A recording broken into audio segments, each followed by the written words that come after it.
السلام علیکم شنونده های ارجمند.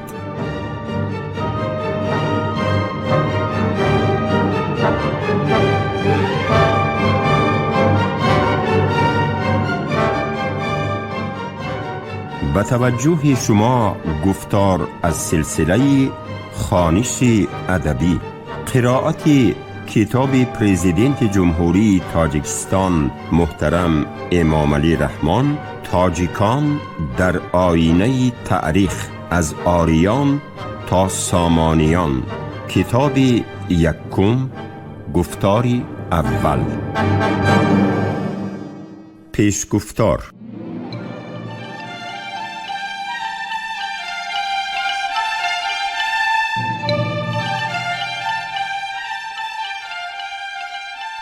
ما کیستیم؟ از کجاییم؟ و در کدام دودمان سبزیده ایم؟ نخست اجدادمان که ها بودند؟ از کجا آمدند؟ و در کدام بوم آشیان داشتند؟ تشکل فرهنگ و تمدن و دولت و دولتداری تاجیکان کی آغاز یافته و از کدام سرچشمه ابتدا می گیرد؟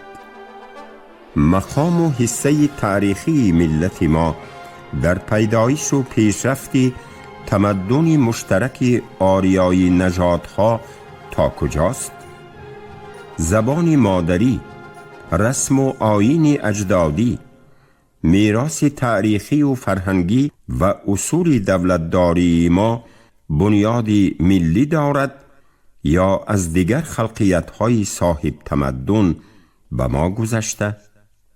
سؤال‌های بالایی و صدها سؤال دیگر که در دوران خودشناسی، استقلالیت ملی و احیای دولتداری نوین تاجیکان در پیشاروی ما قرار می‌گیرند، هر فردی جوینده و بیدار دل را به گذشته‌های دوری تاریخ خلق تاجیک هدایت می‌نمایند. روح روانی فرزند فرزانه خلق اکادمیک باباجان غفورف شاد باد که شاه اثری بیزواری او تاجیکان واقعاً شناسنامه ملت ما گردیده، برای تشکل خودشناسی ملی و رشد تفکر تاریخی مردم ما خدمت ارزنده نمود. این مردی بزرگ از آثارخانه بی انتهای تاریخ، آثار تمدن و میراث فرهنگی ملت تاجیک را ذره ذره جمع آورده، برشته تحریر کشید، تنظیم و دوره‌بندی کرد و به عالمیان اثبات نمود که تاجیکان قدیمترین ساکنان و صاحبان این مرز و بوم بودند و هستند. اثری تاجیکان واقعاً شعله‌ای بود که به صحیفه های تاریک و فراموش گشته تاریخ ملت تاجیک روشنی انداخته، پدیده های خودشناسی و افتخار ملی را به بار آورد و به فرزندان بیدار دل و فدایی روح و مدار بخشید. در آن دوره‌ای که غایه های اینترناسیونالیسمی ساخته، مغز و استخوانی نظامی موجوده را فرا گرفته، همه گونه کوشش های خودشناسی ملی سرکوب می شدند، از جانب راهبری مقام اولی جمهوری دست زدن به آموزش تقدیر تاریخی ملت تاجیک خود یک قهرمانی بود. ما به گذشته به خاطر پرستش ساده‌لوحانه نیاگان نی، بلکه برای تقویت روح سازندگی، بزرگ داشت خاطره نخست اجداد راهکشای ما که در درازای تاریخ به اقدامهای نو کمر بسته، به دستاوردهای بزرگ و غیر عادی نائل گشته‌اند روی می آوریم. آخر یک سرچشمه واقعی خودشناسی ملی قبل از همه بنیاد دولت صاحب استقلال، وحدت ملی، رو آوردن به گذشته پر افتخار، حفظ تمدن و میراث فرهنگی نیاگان و پاس خاطری شخصیت‌های توانا و فرزندان بزرگی ملت می باشد. واقعاً مکتب خودشناسی، استقلالیت و دولت و دولتداری ملی برابری چندین عامل‌های ابجکتیوی و سوبژکتیوی باز یک آموزگاری خیلی سختگیر و نکته‌سنجی دارد که آن را تاریخ می نامند. سبق‌های عبرت آموز تاریخ راه گذشته و امروز و آینده را پیشاروی ما قرار داده، چون حکم عادل گره برد و باخت‌های سلسله دولت و دولتداری‌های تاجیکان را برایمان می‌کشاید.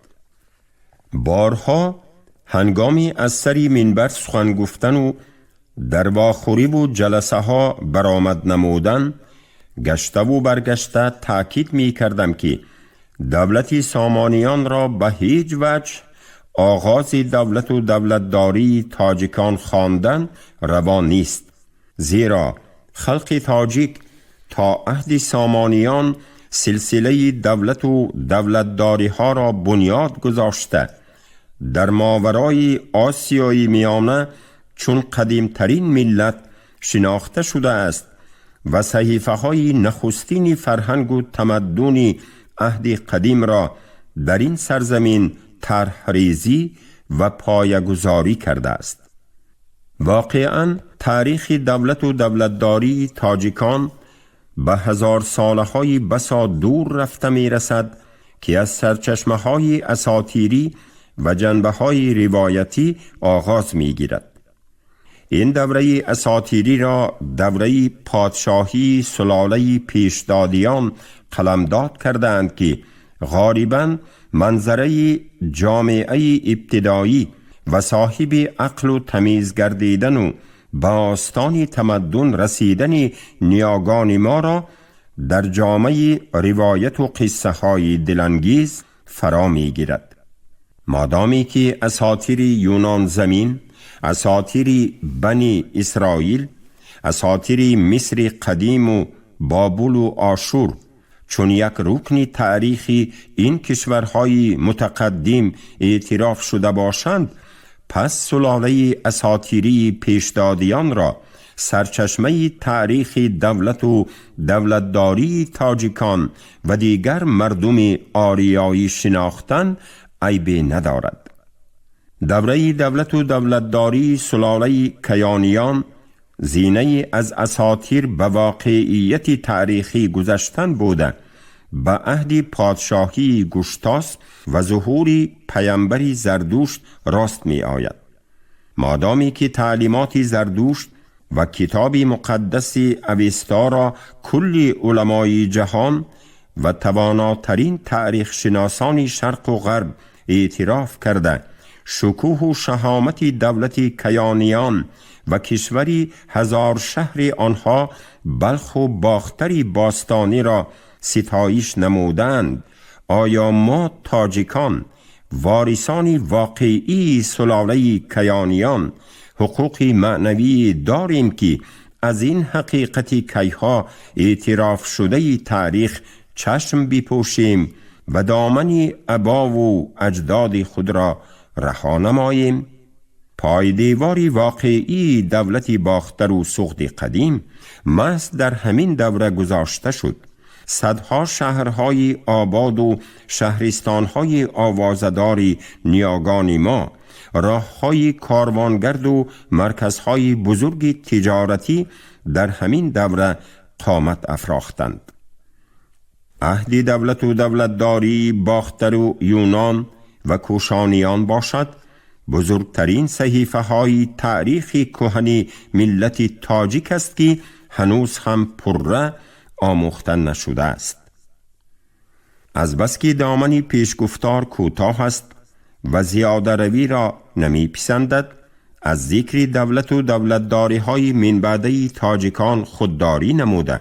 همین را می افزاییم که بعد اصطلاح عرب در ماوراء النهر و خراسان دولت توانای طاهریان و دیرتر دولت صفاریان عرض هستی نمودند که در قدرت و کشورداری از دولت سامانیان کمی نداشتند.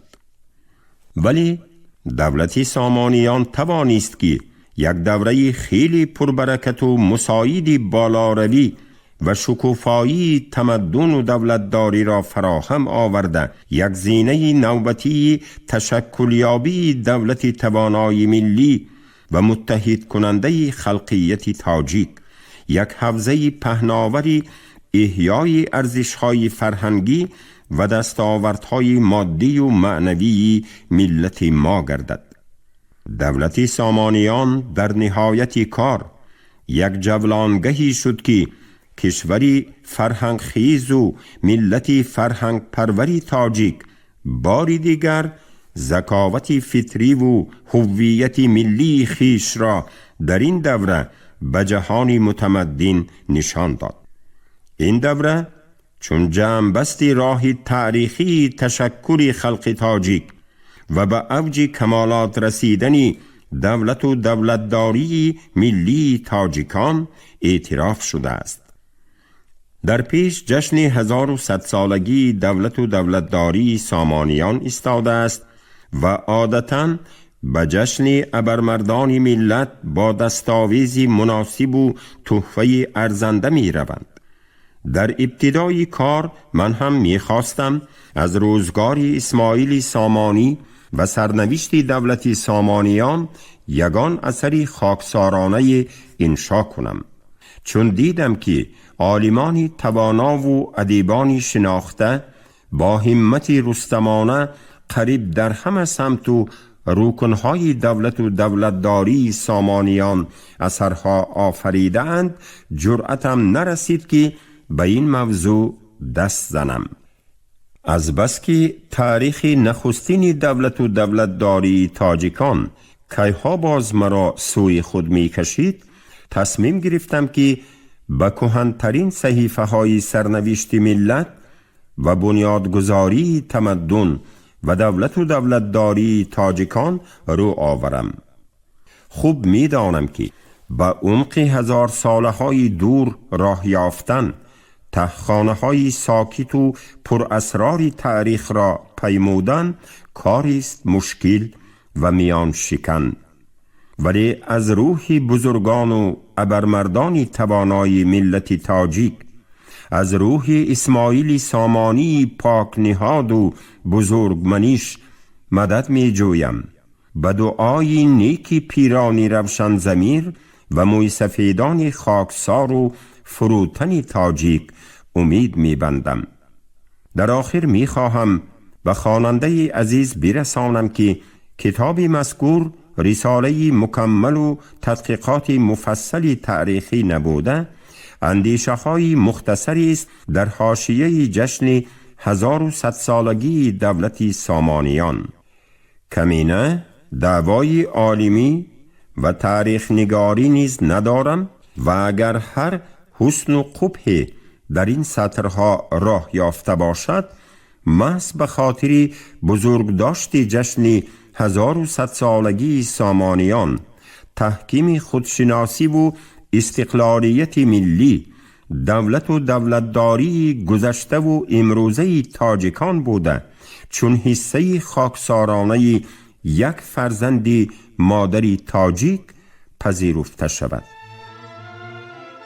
و در پایان پیشگفتار به شما چون به برادرانی همخون و هم تقدیر رو آورده می گویم: خداوند ما و شما را از بیوطنی و بیدولتی ابدالابد نگهبان باشد.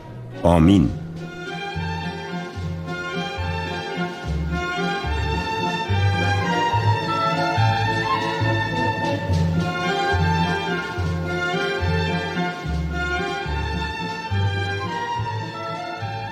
سبق‌های تاریخ و آزمایش‌های مکتب استقلالیت.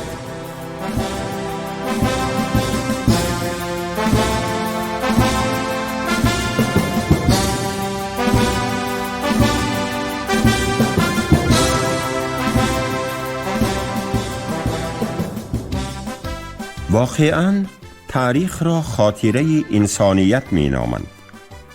افرادی که از سرنوشت ملت، تاریخ گذشته سرزمین و مرز و بوم اجدادی، میراث بای فرهنگی و رسم و آیین نیاگان، دستاوردهای بزرگ و شخصیتهای عالم شمول قوم و قبایل خیش آگاهی ندارند، هیچگاه انسانی کامل و فرزندی برومند زمان خود شده نمی توانند. اشخاصی از ریشه و نسب خیش کنده عادتاً از خاطره تاریخی، گذشته پر افتخار و میراث فرهنگی ملت خود بی نصیب مانده، چون مخلوق خود پرست، بی مسئولیت و بیگانه پرور به کمال می رسند و گرفتاری تفکری غلامانه می گردند. این بدبختی بزرگ کس را خواه و ناخواه به این کاری گذشته، به فارغباری و بیخبری و ناسپاسی نسبت به روح بزرگی فرزندان ملت و نهایت بیگانه پرستی و قدر نکردن تاریخ و تمدن ملی برده می رساند. اگر ما از راه طی کرده پر از شیب و فراز ملت خیش آگاهی کامل می داشتیم و از خطاهای صادر نموده نیاگانمان سبق می برداشتیم، شاید طوفان آفتبار جنگ شهروندی که به سر خلق تاجیک آمد چنین رنگ فاجعه‌ای نمی گرفت. آموختن تاریخ تنها به خاطر دانستن گذشته نیست، بلکه آن دورنمایی است که راه آینده ملت و پیشامدهای دولتداری را روشن نموده، برای خود آگاهی ملی، وحدت و یگانگی و رشد تفکری تاریخی نسل‌های آینده خدمت می کند. تجربه تاریخی نشان می دهد که هیچ یک ملت نمی تواند بدون بهره‌ور شدن از تمدن مشترکی ملت‌ها و قوم‌های همجوار با سری تنهای خود ملتی توانا و با فرهنگ گردد و در طول هزار سالها با بقا و پاینده مانده تواند. و من بزرگی ملت تاجیک را در آن می بینم که در طول هزار سالها جبر و جفای اجنبیان را با یک صبر و تحمل و بردباری مردانوار پسی سر نموده، تمدن خلقیت‌های بیگانه را با دستاوردهای بیزوال فرهنگیش هضم نمود و بهترین بازیافت‌های معنوی فاتحان سرزمین خیش را از بر کرد. هرگاهی که دایر به سرنوشت پرفاجعه و تقدیر تاریخی ملت تاجیک اندیشه می کنم، بی اختیار تقدیر تاریخی دو ملت جفا کشیده عالم، ارمنی ها و یهودیان، به یادم می رسد. ولی بزرگی ملت تاجیک در آن است که تحت وصایت کدام امپریه و خلقیت زورآور قرار نداشته باشد، ولایت زبان و فرهنگ خود را از دست نداده، دمی تیغ همه گونه تعصب دینی و مذهبی را با فرهنگ عالمگیر خیش کند نموده است. اگر پیش راه غایه های جنگ پرورانه و غزوات اسلام را محض مذهب الهام بخش امام اعظم، تفسیر و تدبیرهای خداجویانه و حکمت و فلسفه تصوف نمی گرفت و دین عرب را در لباس فرهنگ عجم جلوه نمی داد، موج سیلاسای غازیان اسلام تا پهناهای روس و ماورای چین می رسید. در جریان طولانی تاریخ ملت ما، نفوذ تمدن و فرهنگ اصطلاحگران اجنبی بارها بالا گرفته، روندی بیگانه پرستی و ناسپاسی نسبت به ارزش‌های ملی و فرهنگی دیرینه نیاگان، علل خصوص قدر نکردن روح توانای فرزندان بزرگ ملت، ما را بارها به کوچه‌ای سربسته‌ای تنگ نظری ها و پرستشی کورکورانه اجنبیان برده باشد هم، در نهایت کار بعد گذشتن 10 ساله و 100 ساله ها باز عدالت تاریخی پیروز گشته است. ما روند بیگانه پرستی را بیشتر در لحظه های دوچار می آییم که تقدیر تاریخی خلق تاجیک با امر حوادث تاریخی با امپریه های بزرگ اجنبیان، امپریه ابرقدرت اسکندر مقدونی، امپریه عرب ها، امپریه مغول ها، امپریه تیموریان و غیره می پیوست. ولی روند بیگانه پرستی هر قدر اوج گرفته ارزش های ملی را پخش نکند، آخر الامر در مقابل تنگ تازی های خیش قوه سالم و توانای جنبش ملی و وطن پرستی آشکارا و نهانی را به بار آورده است. در صحیفه های تاریخ ملت تاجیک صدها آشوب‌های خرد و بزرگ ثبت شده اند که اکثرشان هدف پشتیبانی ارزش‌های ملی و ریشه‌کن نمودن ظلم و استبداد اجنبیان را داشتند. حتی امروز هم که ما به استقلالیت ملی صاحب شده ایم و نظام دولتداری خیش را پیش میبریم، ظهورات بیگانه پرستی در لباس و جامه نو به جلوه آمده است که بعضن ارزش‌های تاریخی و دستاوردهای فرهنگی ملت تاجیک را به مرزها و کشورهای همجوار و خلقیت‌های دیگر نسبت می‌دهند. روند بیگانه پرستی تا جایی رسیده است که بعضن عالمان و ادیبان شناخته و با فرهنگ ما از سر منبرهای بلند علمی جلسه و کنفرانس‌های بین المللی و گزارش و رساله های بخشیده به 1100 سالگی دولتداری سامانیان، دستاوردهای فرهنگی و عنصرهای تمدنی این دوره را که بی واسطه یک دوره تلاش های خودشناسی و خودسازی های ملت تاجیک و دولت و دولتداری تاجیکان است، چون دستاورد مشترکی ملت تاجیک و خلقیت های همزبان و همجوار ما قلمداد می کنند.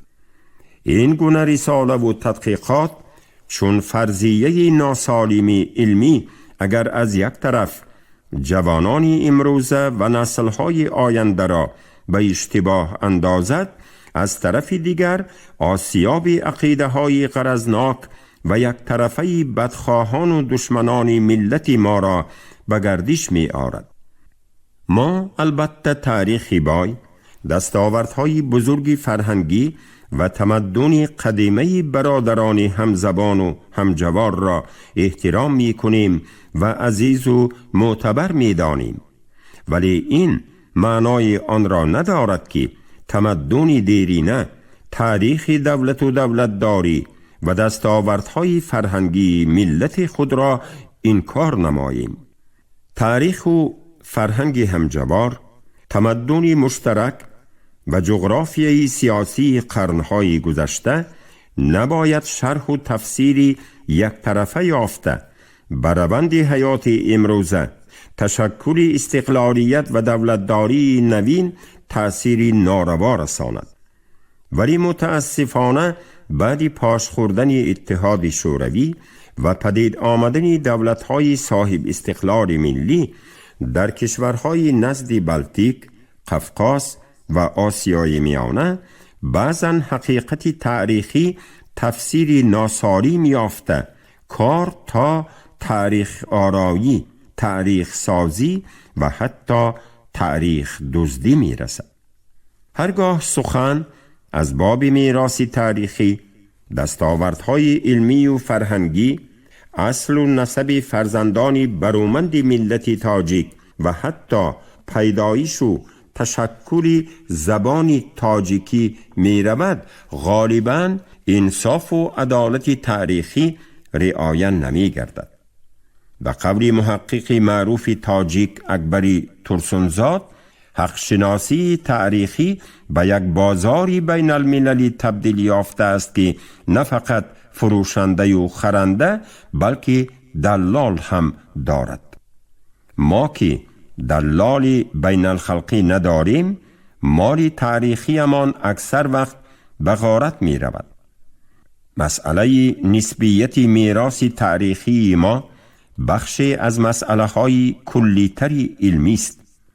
منظورم از روی حقیقت و عدالت ارزیابی کردن حصه تاریخی ایرانیان شرقی تاجیکان و ایرانیان غربی فارس ها یا به اصطلاح امروز ایرانیان در تشکل و ترقی تمدن یگانه اسلامی است.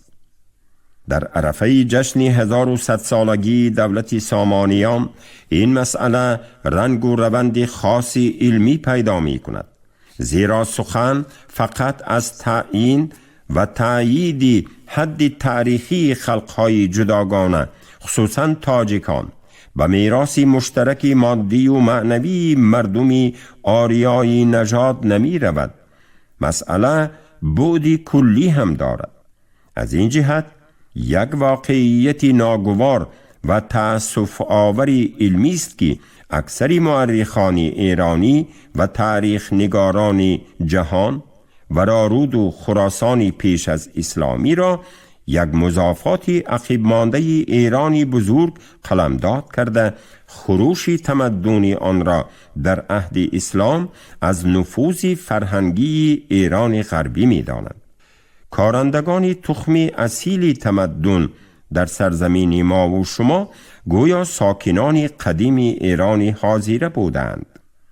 در این ضمن باید نیز افزود که این عقیده باطل بافته و گفته ملتگرایان نو برآمد نیست، چنان که برتالت اشاره کرده گذشته است. مقابل گذاری فرهنگی ایران غربی، ولایت فارس و ایران شرقی و رارود و خراسان در شرق شناسی اروپای قرن 19 به رسمیت متادولوژی در آمده بود. سبب نفوذ پیدا کردن این عقیده باشد البته نارسایی معلومات تاریخی بود، نه ندیدگیری علمی یا بدقصدی ایدئولوژی.